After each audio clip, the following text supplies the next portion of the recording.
राम राम, आदाब, सत श्री अकाल। आशा है कि आप अपनों का और अपना ख्याल रख रहे होंगे, सुरक्षित होंगे। अगर आप चैनल पर नए हैं तो आपसे रिक्वेस्ट है, प्लीज चैनल को सब्सक्राइब करें और वीडियो अगर आपको अच्छी लगे तो वीडियो को लाइक और शेयर भी करें।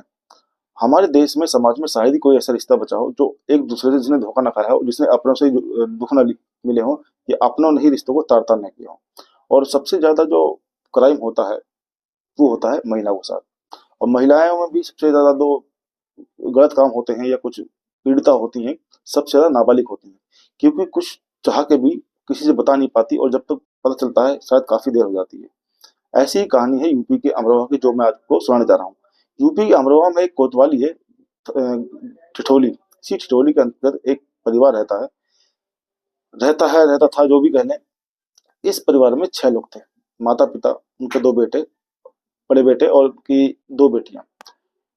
कुछ दिनों बाद दोनों बेटे की शादी हो जाती है, और साथ ही उनकी जो बड़ी बेटी होती है उसकी भी शादी हो जाती है। जब बहन की शादी हो जाती है तो भाइयों को लगता है कि अब अपने परिवार को पालने के लिए शायद गांव में रह के हम कुछ कर ना पाए, और सही से इनका अपने बच्चों का पालन पोषण ना कर पाएंगे। तो वो 2020 के करीब चले जाते हैं दिल्ली शहर में कमाने खाने के लिए। यहाँ दिहाड़ी मजदूरी करते हैं। बीवियां होती हैं, वो भी छोटे मोटे काम करती हैं, और घर परिवार और अच्छी तरीके से चलने लगता है। समय समय पे, कुछ 2 महीने 3 4 महीने पे, या कोई 30 त्योहार पड़ने पे, शादी पड़ने पे, या कोई फंक्शन होने पे, ये लोग जाते थे अपने गांव अमरोहा। 2022 में महीना होता है जून का। ये लोग जाते हैं अपने परिवार के पास, गांव, अपने घर, एक शादी समारोह में शामिल होने के लिए। और इसीलिए पूरे परिवार को साथ ले लेते हैं कि इसी बहाने पूरा परिवार आपस में मिल लेगा और कुछ दिन समय बिता लेगा साथ में। जैसे ही गांव अपने गांव अमरोहा पहुंचते हैं, वहां सबसे हंसी बात होती है, सबसे मिलते हैं। पर इनकी छोटी बहन जो होती है, जो तकरीबन 14 से 15 साल की होती है, वो किसी से कुछ बोल नहीं रही होती है, और चुपचाप गुमसुम एक कमरे में बैठी होती है। जब काफी दिनों बाद भाई अपनी बहन से मिलते हैं, उसको हंसाने की कोशिश करते हैं, बात करने की कोशिश करते हैं, पर बहन कोई बात करने को तैयार नहीं। इसके बाद भाई पुचकारते हैं, पूछते, बेटा क्या हुआ, कोई दिक्कत है, कोई परेशानी है, बताओ। पर बहन कुछ भी बताने को तैयार नहीं थी, चुपचाप बैठी थी। इस पर भाई बड़ा ताजुब होता है। वो अपनी माँ से पूछते हैं कि माँ, बहन कुछ कुछ बोल क्यों नहीं रही है। तो माँ कहती है, बेटे कई दिन से देख रही हूँ, बड़ी गुमसुम सी है, और मैं पूछती हूँ तो कुछ बताती भी नहीं। इसके बाद जो दोनों भाई होते हैं, वो अपनी पत्नी से कहते हैं कि तुम इससे बात करने की कोशिश करो, कि ज्यादा करके जो लड़कियां होती हैं अपने लड़कियों को कोई समस्या बता पाती हैं, और भाभी उसे घुली मिली रहती है, तो हो सकता है तुमसे कुछ बता दे, कोई परेशानी हो, तो महिला वाली कोई दिक्कत हो तो शायद हो सकता है तुम्हें बता दे। तो वो कहती है ठीक है। उससे बात करती हैं दोनों भाभियां, पूछ पूछ को पुचकारती हैं, पूछती है बेटा क्या हुआ। तो रोने लगती है। जब वो रोने लगती है, उसको चुप कराती हैं भाभियां, और पूछती है, बेटे बताओ, कोई दिक्कत है, परेशानी है, बताओ, बात क्या है। इस पे वो लड़की रोते हुए बताती है कि मेरे पेट में दर्द हो रहा है, और अब्बू ने मेरे साथ ऐसे ऐसे किया है।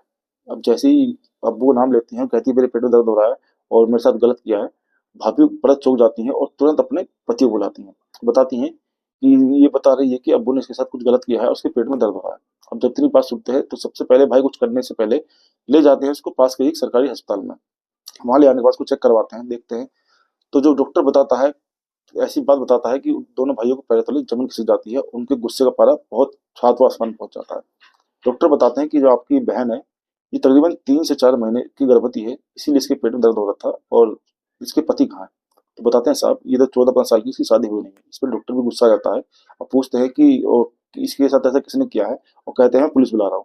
तो कैसे न कैसे हाथ पर जोड़ते हैं और चुपचाप उसको घर लेके आते हैं।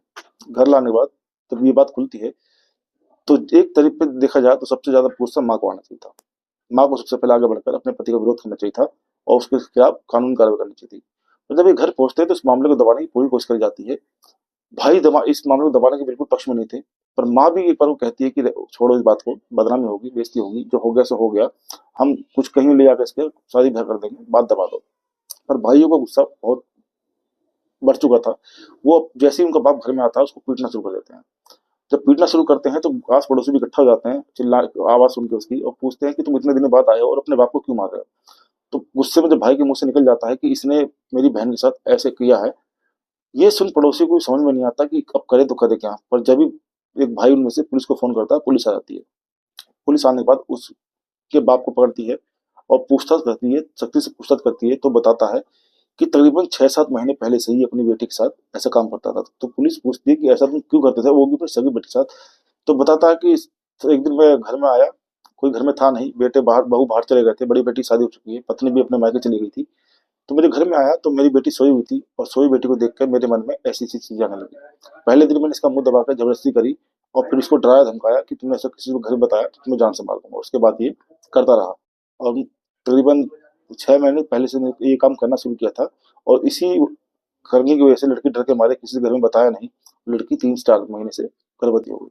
जैसी पुलिस के सामने आई, पुलिस को भी बहुत गुस्सा आया, पर पुलिस ने अपना कानून कार्रवाई करी, सारी धाराओं में उसके खिलाफ मुकदमा लिखा। इसके बाद इस अपराधी को जेल भेज देते हैं।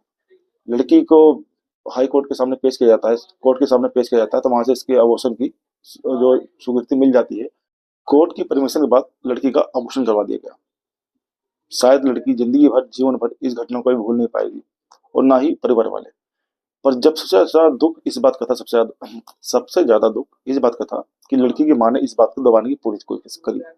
अब वो कैसी माँ होगी आप खुद सोच सकते हैं। और ऐसे आदमियों के बारे में आप क्या राय रखते हैं जो रिश्तों को बिल्कुल पहचानते ही नहीं कि बेटी है, बहन है, कौन है? अपनी राय कमेंट बॉक्स में जरूर दें। अपना ख्याल रखें, अपना ख्याल रखें। जय हिंद, वंदे मातरम।